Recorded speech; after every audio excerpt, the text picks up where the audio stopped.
ஏசப்பாவின் நாமத்தினால நான் உங்களை வாழ்த்துகிறேன் பிரியமானவர்களே. சத்தியம் மாறாக போகும்போது, யூடியூப்ல தவறாக வரும்பொழுது சத்தியத்தை சொல்ல வேண்டியது நம்மேல் விழுந்த கடமை. ரியல் காஸ்புல்ங்கிறதான ஒரு யூடியூப்ல ஒருத்தர் பிரசங்கம் பண்றாரு. உளுந்து பிறண்டுனா அது அபிஷேகம் அல்ல, அப்படி கிடையாதுங்கிறாரு. தாவீது ராஜா மேல பழைய ஏற்பாட்டில் அபிஷேகத்தினால இறங்கி அவர் வெறுமையிலோட ஆடி பாடி உருண்டு பிறண்டு அப்படியாக அவர் இருந்தார்.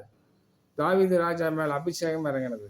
அதே போல ஏசப்பா பரலோகம் சென்ற பொழுது 50வது நாளில் மேல் வீட்டில் குடியிருக்கும் போது சீசர்கள் அவங்க மேலே ஆவியானவர் இறங்கி அபிஷேகத்தின் மூலமாக அந்நிய பாஷைகளையும் தண்ணி ஓட்டுவது போல குடிவெறி ஆடுவதை போல ஆடினார்கள், விழுந்தார்கள். அப்படியெல்லாம் இருக்குது. பரிசுத்த ஆவியானவருடைய கிரியைகள் அது. பரிசுத்த ஆவியானவர் பற்றி நன்றாக தெரிந்து கொள்ளுங்கள். ஏசப்பா ரொம்ப தூரம் சென்று கல்லறி தூரத்திலே சென்று ஜெபம் பண்ணினார். ஏன் கல்லறி தூரத்தில் சென்று ஜெபம் பண்ணார்னா அவர் பாஷைகளை பேசுவார், அதுக்கோசரம்தான். ரெண்டாவதாக பிலிப்புவை ஆவியானவர் கொண்டு போயிட்டார். கந்தகை மந்திரிக்கு ஞானஸ்தானம் கொடுத்ததுக்கு அப்புறம் பிலிப்பை கொண்டே போயிட்டார். நிறைய இடத்துல ஆவியானவருடைய கிரியைகள் பல ரகமாக இருக்கிறது. அக்கினி அபிஷேகம், வல்லமை, அந்நிய பாஷை, வரங்கள், இப்படியாக.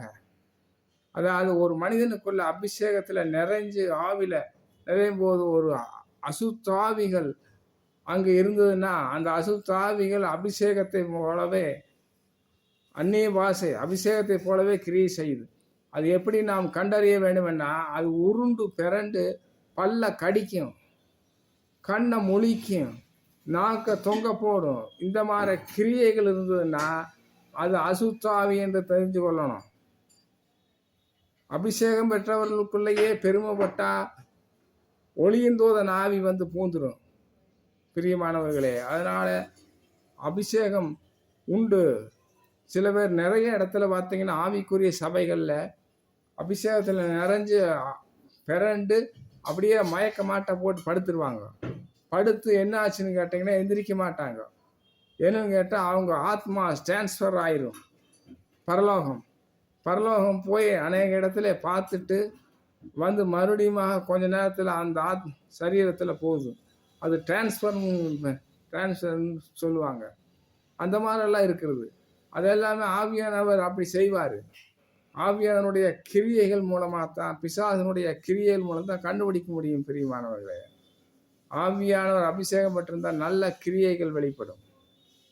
அப்படியாக அந்த காஸ்புல் சொன்னார். அது உண்மையான சத்தியத்தை அறிவிக்க வேண்டியது நம்முடைய கடமை. அதனால தான் இந்த பதிவை நான் பண்ணுகிறேன். நன்றாக கவனியுங்கள். பிலிப்பெல்லாம் கொண்டு போயிட்டார் ஆவியானவர்.